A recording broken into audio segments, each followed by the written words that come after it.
Students, तो आज के लेक्चर में हम डिस्कस करने जा रहे हैं numerical related to frictional force. तो आइए देखते हैं what we have given in the statement.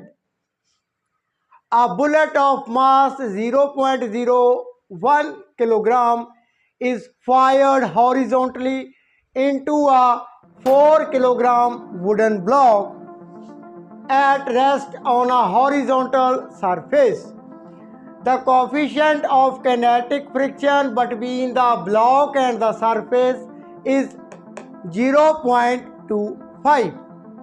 The bullet gets embedded in the block and the combination moves 20 meters before coming to rest.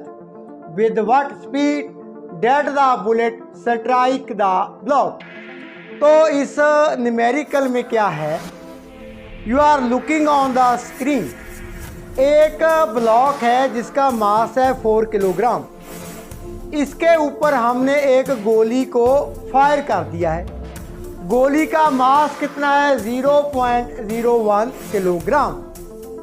तो जब गोली इसके साथ ब्लॉक के साथ स्ट्राइक करती है, वो गोली ब्लॉक के क्या है, भीतर चली जाती है। एम्बेडेड मीन्स घुस जाती है। अब इसके पश्चात गोली है एज वेल एज ब्लॉक, ये कॉम्बिनेशन बन गया। तो ये क्या है, गति में आ जाता है। अब कितनी दूरी तय करता है? 20 मीटर। उसके पश्चात ये क्या है, विराम अवस्था में आ जाता है। ब्लॉक एज वेल एज जो उसके भीतर गोली है। तो स्टूडेंट, इसमें जो कोफिशिएंट ऑफ काइनेटिक फ्रिक्शन है वो कितना है? 0.25। किसके बीच में? Surface and the block. तो हमने फाइंड क्या करना है? हमने ये फाइंड करना है जो गोली हमने फायर की थी ब्लॉक के ऊपर, वो किस स्पीड के साथ उस ब्लॉक को हिट करती है। तो आइए इस न्यूमेरिकल को सॉल्व कर लेते हैं। सो स्टूडेंट, ये रहा ब्लॉक। अब गोली इसके भीतर है। ये एक सिस्टम बन चुका है। सिस्टम कितनी दूरी तय करता है? 20 मीटर। आफ्टर कवरिंग 20 मीटर, ये जो सिस्टम है वो क्या है, विराम अवस्था में आ जाता है। तो हमें दिया क्या गया है? कोफिशिएंट ऑफ काइनेटिक फ्रिक्शन हमने म्यू के साथ रिप्रेजेंट कर लिया है, दैट इज 0.25।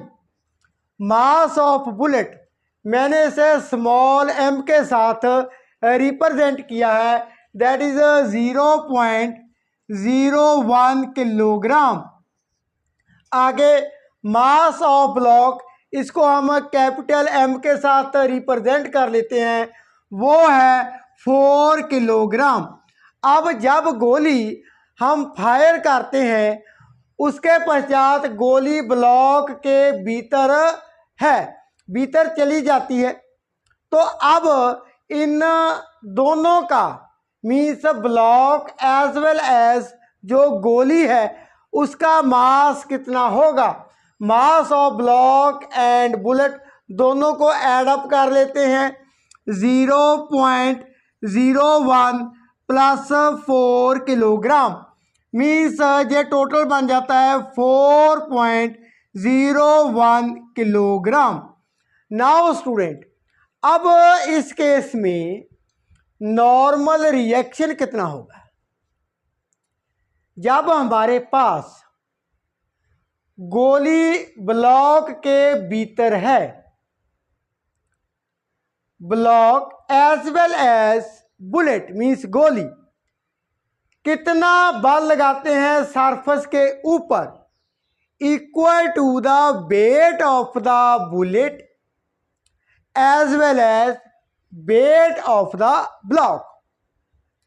तो normal reaction equal to weight, weight किसका? बुलेट का एंड ब्लॉक का, दोनों को ऐड अप कर दिया।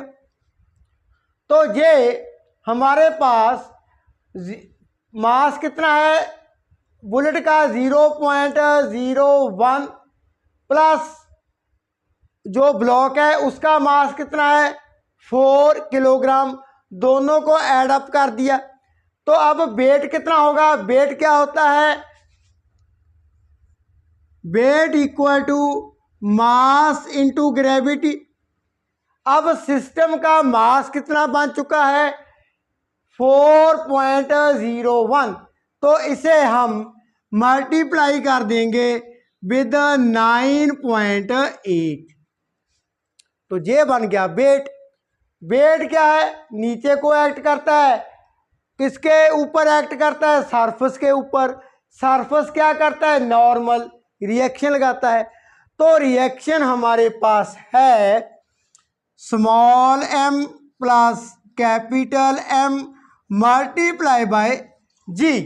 दैट मीन्स ये हमने कितना काउंट किया है 4.01 मल्टीप्लाई बाय 9.8। नाउ स्टूडेंट्स, अब गतिज घर्षण बल कितना होगा, kinetic friction. Kinetic friction F equal to mu coefficient of kinetic friction multiply by normal reaction. So student, coefficient of kinetic friction that is a 0.25 and normal reaction कितनी है students, वो है 4.01 मल्टीप्लाई बाय 9.8। तो आइए सबसे पहले इसको हम सॉल्व कर लेते हैं।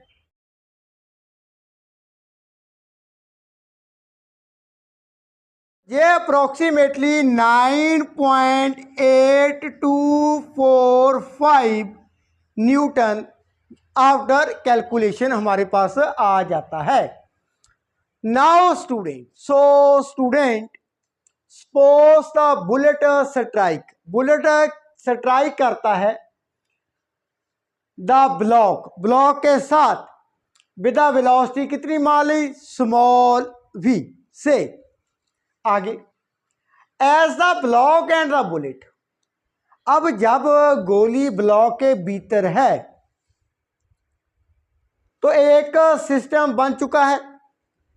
अब ये जो सिस्टम है कम टू रेस्ट, ये विराम अवस्था में आता है कब, आफ्टर कवरिंग अ डिस्टेंस, कितनी दूरी तय करता है, दैट इज 20 मीटर।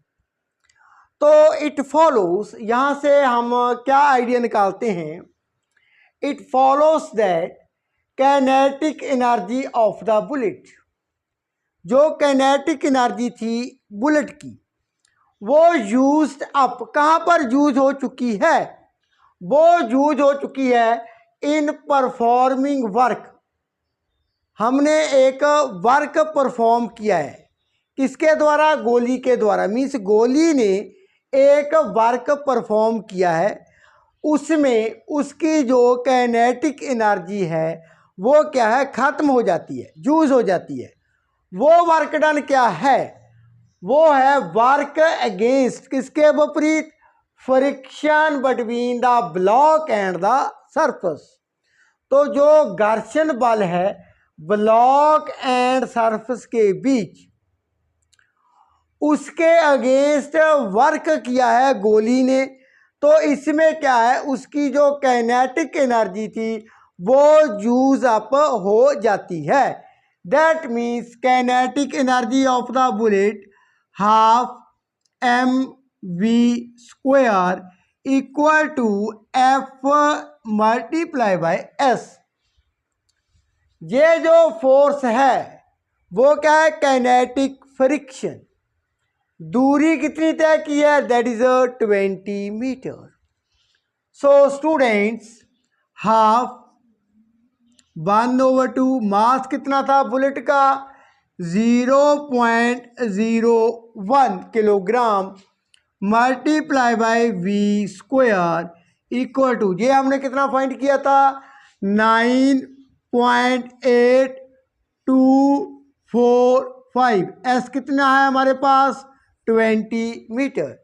तो यहाँ से v square equal to 9.8245 multiply by 20, जे टू भी इसके साथ मल्टीप्लाई हो जाता है एंड डिनोमिनेटर में 0.01। Now taking the square root on both side, हमने स्क्वायर रूट ले लेना है। So v equal to square root के भीतर क्या है 9.8245 multiply by 20 multiply by 2 over 0.01। तो आइए इसको सॉल्व कर लेते हैं।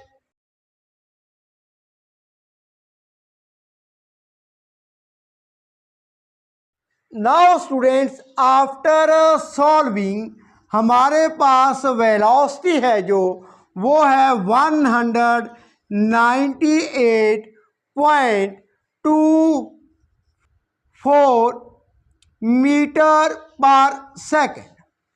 तो स्टूडेंट, इतने वेग के साथ जो गोली है वो हिट हुई थी, किसके साथ? ब्लॉक के साथ। कितना वेग था? 198.24 मीटर पर सेकेंड। नाउ स्टूडेंट्स, आगे का न्यूमेरिकल हम देख लेते हैं। सो स्टूडेंट्स, नेक्स्ट न्यूमेरिकल ये भी इंपॉर्टेंट है। A chain of mass m and a length capital L is placed on a table। तो यहाँ पर हम क्या देखते हैं, एक चेन है, जंजीर है, वो पड़ी हुई है एक टेबल के ऊपर, जिसका मास हमने मान लिया कैपिटल M एंड जो होल लेंथ है वो है कैपिटल L। आगे, such that only a part of it is on the table and the remaining part hangs in air। तो यहां पर हम क्या देख रहे हैं, सम पार्ट है चेन का वो तो टेबल के ऊपर पड़ा हुआ है, जो रिमेनिंग पार्ट है वो क्या है, ऐसे लटका हुआ है इन द एयर। आगे, if the coefficient of friction between a chain and table is mu. Coefficient of friction क्या है? म्यू है। किसके बीच में? जो चेन है एंड टेबल है। आगे, find the maximum length of chain that can hang in air without the sliding of the part of chain on the table. तो हमसे ये पूछा गया है, हम चेन का कितना हिस्सा, कितना पार्ट एयर में, हवा में लटका सकते हैं, जिससे जो पार्ट ऊपर रह जाता है चेन का वो स्लाइड ना कर पाए, ना कर सके, हम कह सकते हैं। मीन्स हम चेन को कितना और नीचे को लटका सकते हैं इन द एयर, ताकि जो ये चेन है वो खिसकना शुरू ना कर सके। यदि वो खिसकना शुरू कर देगी तो क्या होगी, चेन तो नीचे गिर जाएगी। हमने यही जानना है अधिकतम वो लेंथ कितनी हम बढ़ा सकते हैं चेन की इन द एयर, मीस उसे कितना लटका सकते हैं ताकि जो ये जो चेन का ऊपर पड़ा हुआ पार्ट है वो खिसक ना सके। तो आइए स्टूडेंट, अब इस न्यूमेरिकल को हम सॉल्व कर लेते हैं। तो student, mass of chain capital M, length of chain capital L। अब स्टूडेंट इंपॉर्टेंट स्टेप, मास पर यूनिट लेंथ, ये कितना होगा? That is capital M over L। प्रति इकाई पर कितना मास होगा चेन का? That is capital M over L। आगे, suppose that a part of the chain of length that is x can hang in air so that its remaining length L minus x, remaining length L minus x does not slide। तो हमने ये मान लिया है जो अधिकतम length होगी जिससे यदि हम चेन को लटका दें एयर में, अधिकतम लेंथ किसकी है? चेन की जो हवा में लटक रही है वो x है, तो जो रिमेनिंग लेंथ है L माइनस एक्स वो खिसक नहीं सकती, वो खिसक नहीं पाएगी। तो ये अधिकतम लेंथ होगी, इसे ही हमने फाइंड करना है। आगे student, weight of hanging part, इसे मैंने W मान लिया है। अब वेट क्या होता है? मास इनटू ग्रेविटी। अब मास कितना होगा किसका? जो पार्ट चेन का हवा में लटक रहा है, तो मास पर यूनिट लेंथ मल्टीप्लाई बाय जो इसकी लेंथ है, किसकी? लटक रहे पार्ट की, that is x multiply by gravity. यहां पर हम मल्टीप्लाई का साइन पा देते हैं, that is g। Now students, ये तो है वेट ऑफ हैंगिंग पार्ट। अब स्टूडेंट कंडीशन हमारे पास ये बन चुकी है, जो हैंगिंग जंजीर है, जो लटक रही जंजीर है, उसका जो बार है वो नीचे को एक्ट करता है। अब जो रिमेनिंग पार्ट है चेन का, जो टेबल के ऊपर पड़ा हुआ है, ये लटक रहा पार्ट चेन का अपने वेट के इक्वल यहां पर क्या करता है? बल लगाता है। किसके ऊपर? जो जंजीर का पार्ट है वो टेबल पर पड़ा हुआ है, उस पर बल लगाता है। वो बल कितना है? जितना लटक रहे पार्ट का वेट है। दैट मीन्स जो अब बल लगा है किसके ऊपर? जो जंजीर का पार्ट टेबल के ऊपर है वो कितना है? M over L multiply by x multiply by g। अब स्टूडेंट्स आगे की बात कर ली। कंडीशन ये है, ये अधिकतम लेंथ है हमने मानी x, जो हवा में लटक रही है जंजीर की, जिससे क्या होगा? जो ऊपर का पार्ट है वो खिसक नहीं सकता। अब खिसकेगा कब? जब limiting value of static friction कम होगी। किससे? जो नीचे को बल लग रहा है। लेकिन हमारे पास कंडीशन क्या है? ये अब जो जंजीर है वो अभी भी क्या है? विराम अवस्था में है।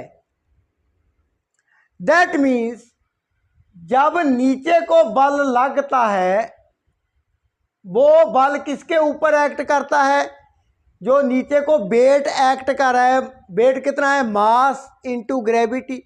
लटक रहा जो पोर्शन है वो बल लगा रहा है ऊपर के पार्ट पर, इसे चाहता है जो नीचे को आ जाए। लेकिन जो स्थैतिक घर्षण बल का अधिकतम मूल्य होता है, limiting value of static friction.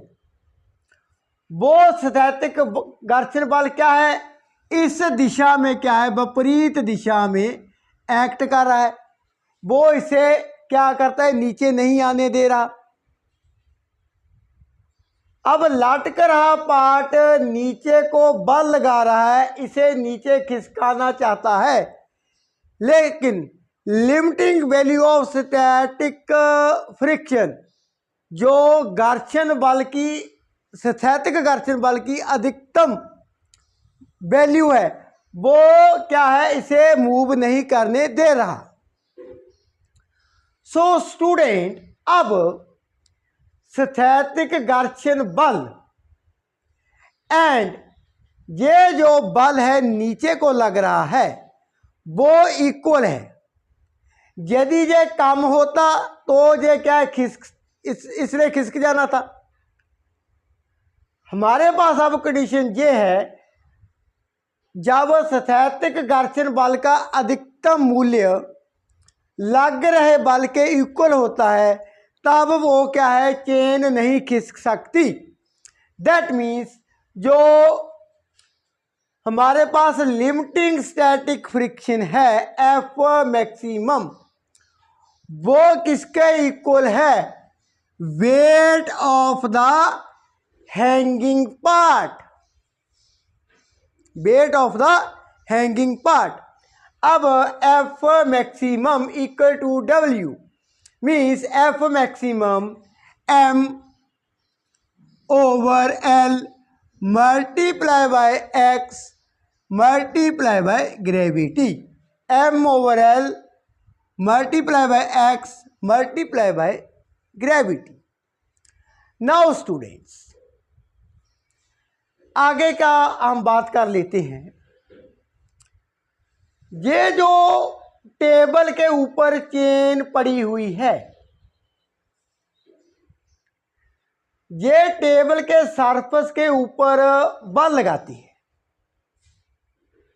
बात मैं अब कर रहा हूं, जो चेन टेबल के ऊपर पड़ी हुई है वो बल लगाती है। वो कितना बल लगाती है, equal to the weight of the chain, जो वेट लाई करता है टेबल के सरफेस के ऊपर।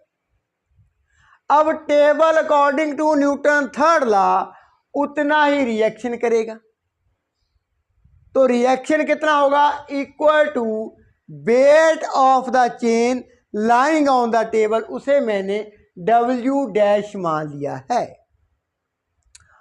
तो स्टूडेंट, अब हम बात कर लेते हैं रिएक्शन की। Reaction equal to W dash equal to, अब वेट कितना होगा किसका, जो पार्ट टेबल के ऊपर पड़ा हुआ है, मास पर यूनिट लेंथ मल्टीप्लाई बाय, अब लेंथ कितनी है किसकी, उस चेन की जो ऊपर पड़ी हुई है टेबल के, that is L minus x, L minus x multiply by gravity. अब हमारे पास टू इक्वेशंस बन चुकी हैं।